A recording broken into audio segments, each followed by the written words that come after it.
Hola, ¿qué tal? Qué bueno que estás mirando la serie de los principios de fe. Vamos a continuar nuestro estudio y vamos a hablar sobre Dios. Dios existe. Y si existe, ¿quién es Él? ¿Cómo es Él? Estas y otras preguntas similares se encuentran en la mente de muchos. Sabemos que la Biblia es un libro capaz de proporcionarnos todas las respuestas que necesitamos. Como vimos en el estudio anterior, es incluso más fiable que la ciencia humana, ya que esta última nunca podría demostrar de manera correcta e irrefutable que los oráculos sagrados contienen algún error. En este estudio, buscamos saber lo que la Biblia, el libro más confiable que conocemos, nos revela acerca de Dios. La Biblia declara que para entender correctamente las verdades que están escritas en ella, no tenemos que tratar de interpretar lo que está escrito según nuestros propios conceptos. Solo debemos aceptar como verdadero lo que está escrito en ella exactamente como leído. Según la revelación bíblica, ¿cómo podemos probar la existencia de Dios? Veamos lo que la Biblia nos dice en Romanos capítulo 1, versículo 20. Porque las cosas invisibles de Él, su eterna potencia y divinidad, se ven entendidas por la creación del mundo y por las cosas que son hechas para que no haya excusa. Podemos entender la creación del mundo. La Biblia nos enseña que los atributos de Dios, aunque invisibles, pueden ser claramente entendidos por las cosas creadas. La complejidad de la estructura de las plantas, la inmensa variedad de especies de flora, fauna, la inmensa variedad de habitantes del mar, las montañas, la posición perfecta de las estrellas en el cielo, nos dan evidencia inequívoca de que hay un ser supremo que gobierna todo en el universo para que todo se mantenga en perfecto equilibrio, perfecta armonía. Al contemplar las obras de la naturaleza, no podemos afirmar honestamente que ésta surgió por casualidad o por algún proceso evolutivo. Por complejo que sea, la Biblia habla de un Dios creador. La Biblia también nos menciona que hay un solo Dios. Veamos lo que dice el libro de Deuteronomio, capítulo 6, versículo 4. Oye Israel, el Señor nuestro Dios, el Señor uno es. Este versículo nos menciona que el Señor es uno, Dios es uno. Primera de Corintios, capítulo 8, versículo 4, confirma este pensamiento. Acerca pues de las viandas que son sacrificadas a los ídolos, sabemos que el ídolo nada es en el mundo y que no hay más que un solo Dios. Este texto otra vez confirma que hay apenas un Dios. En hebreo, la palabra Dios se utiliza a menudo en la forma plural Elohim, en lugar de la forma singular Eloah. Según las Escrituras, la divinidad se compone de tres dignatarios divinos: el Padre, el Hijo y el Espíritu Santo, que actúan juntos como uno. Ahora vamos a ver una serie de textos de la Biblia que nos muestran cómo ellos actúan en conjunto, el Padre, el Hijo y el Espíritu Santo. Génesis capítulo 1, versículo 1. En el principio creó Dios los cielos y la tierra. Ahora veamos Génesis capítulo 1 también, versículo 26. Y dijo Dios, hagamos al hombre a nuestra imagen, conforme a nuestra semejanza, y señoree en los peces del mar, y en las aves del cielo, y en las bestias, y en toda la tierra, y en toda serpiente que se anda arrastrando sobre la tierra. ¿Has notado cómo el principio del versículo dice, hagamos? De esta forma, la divinidad, Dios Hijo, Dios Padre y Dios Espíritu Santo estaban juntos en el momento creador. Veamos ahora lo que nos dice el libro de Hechos, capítulo 17, versículo 29. Siendo pues el linaje de Dios, no hemos de estimar la divinidad ser semejante a oro o a plata o a piedra, con la marca de artificio o de imaginación de hombres. Por tanto, no podemos clasificar o definir la divinidad de acuerdo con una imaginación de hombres. Debemos aceptar lo que la Biblia nos dice. Veamos Colosenses capítulo 2, versículo 9. Porque en Él habita toda plenitud de la divinidad corporalmente. Este texto de Colosenses se está refiriendo a Jesús, y dice que en Jesús habita la plenitud de la divinidad. Es un texto muy interesante, hablándonos sobre cómo Dios Padre, Dios Hijo y Dios Espíritu Santo son uno, un Dios. Isaías capítulo 48, versículo 16. Allegaos a mí, oíd esto. Desde el principio no hablé en escondido. Desde que la cosa se hizo, estuve allí, y ahora el Señor Dios me envió y su Espíritu. En este pasaje aparecen los tres dignatarios de la divinidad. Jesús está hablando y Él está diciendo que el Señor Dios lo envió y también su Espíritu Santo. Veamos ahora el texto de Mateo capítulo 3, versículos 16 y 17.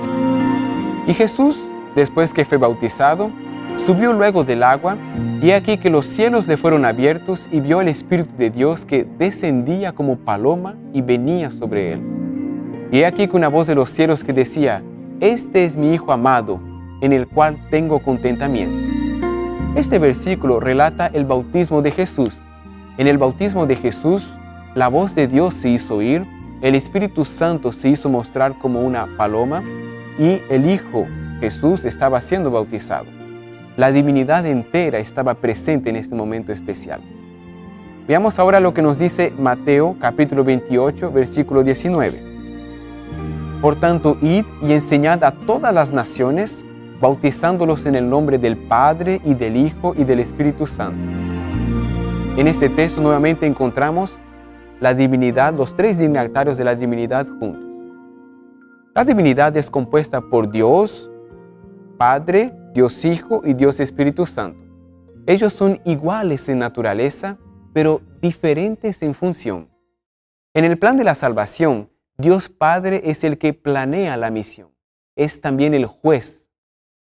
Dios Hijo es el que ejecuta la misión. Dios Espíritu Santo es el que aplica los beneficios de la misión.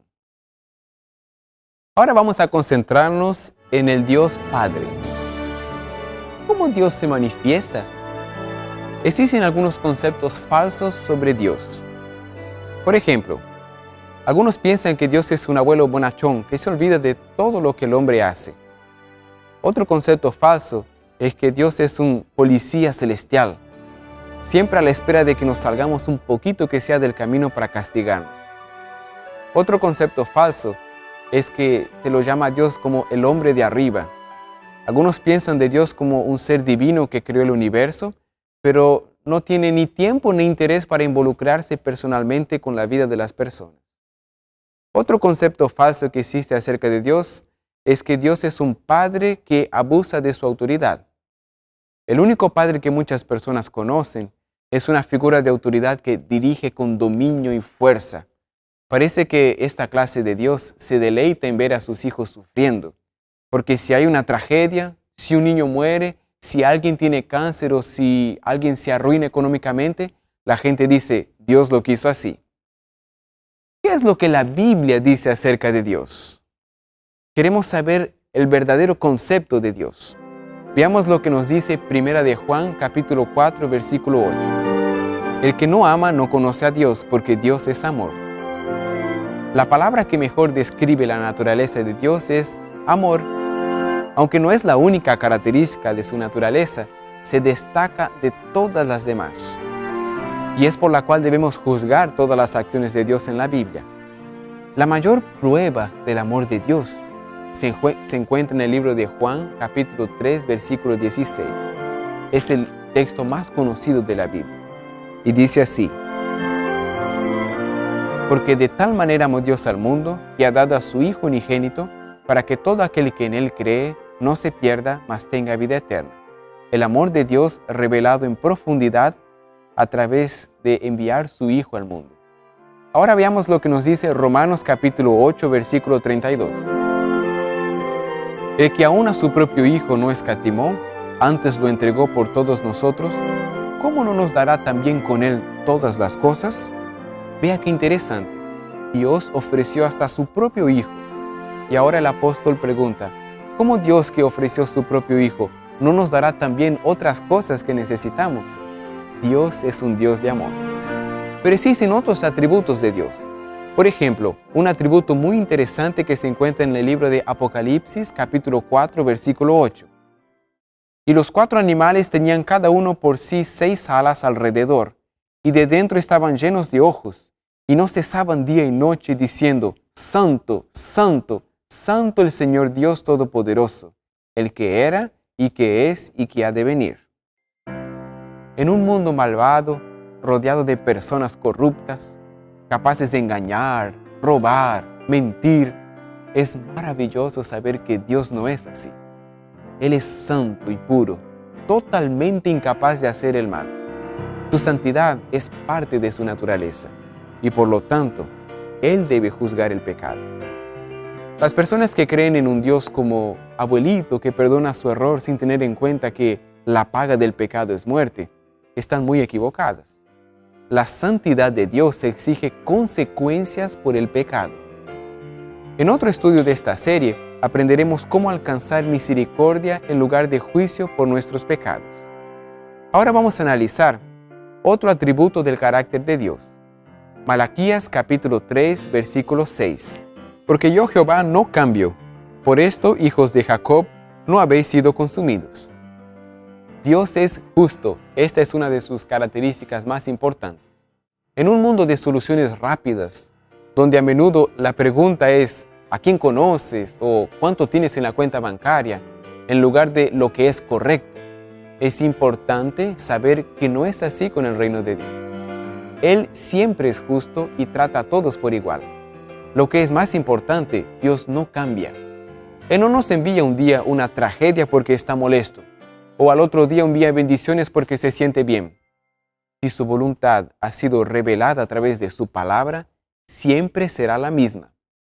La idea del relativismo, que significa que nada es absoluto, ha invadido nuestro mundo. No existe más blanco y negro, bueno o malo, todo es variable, puede cambiar de acuerdo con la situación, pero Dios no cambia. Su palabra no cambia y sus principios son eternos. Ahora veamos otra característica del carácter de Dios. Dios es omnipotente, Dios es todopoderoso. Y esa característica la encontramos afirmada en Génesis capítulo 17, versículo 1. Y siendo Abraham de edad de 99 años, el Señor se le apareció y le dijo, Yo soy el Dios todopoderoso, anda delante de mí y sé perfecto. A través de toda la Escritura se lo nombra a Dios como el Todopoderoso y por lo tanto capaz de hacer todo lo que se proponga. Sin embargo, la voluntad de Dios es consistente con su naturaleza divina.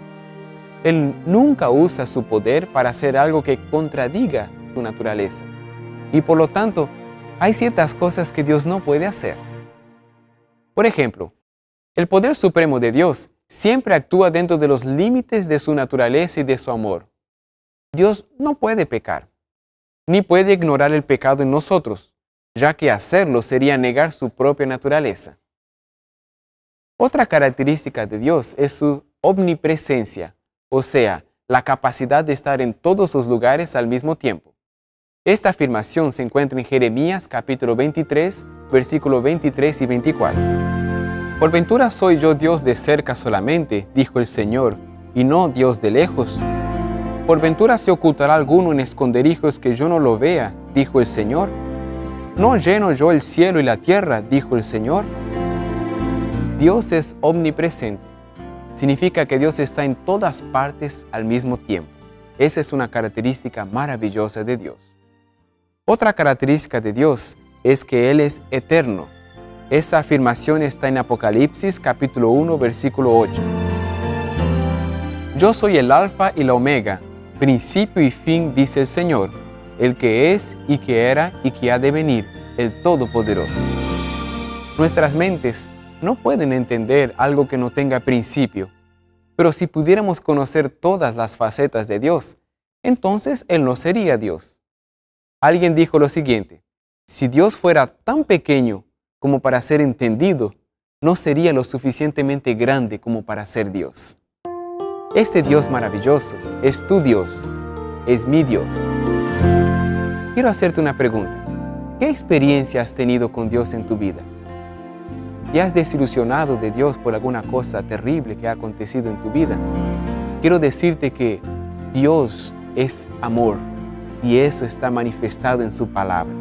Dios quiere ser tu Padre, Él quiere ser tu Dios, y tú puedes disfrutar de esa experiencia maravillosa.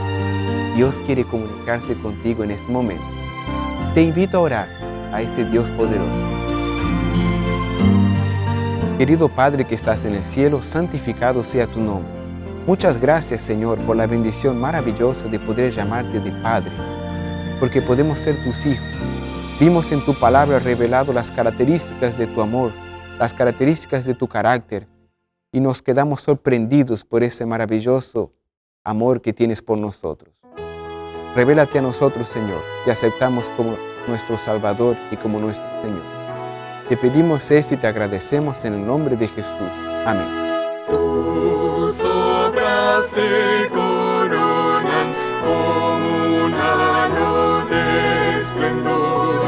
Astros, cielo entero entona, himno eterno a ti, Señor. Campos, plantas, valles, montes, verde planicie, verde mar, aves y sonoras fuentes forman coro singular. Los mortales redimidos, Dios de gloria, Dios de amor, corazones te rendimos, celebramos tu honor. Revelaste amor profundo, infinito, sin igual, enviando a Cristo al mundo para vencer todo mal. Fuente de alegría y vida, desde el bien inspirador, tu gracia nos invita a vivir en mutuo amor, cual alegres peregrinos, siempre en marcha triunfal, cantaremos gratos himnos desde hoy hasta el final. Muchas gracias por haber compartido con nosotros este estudio maravilloso. Te invito a continuar mirando los principios de fe. Que Dios te bendiga.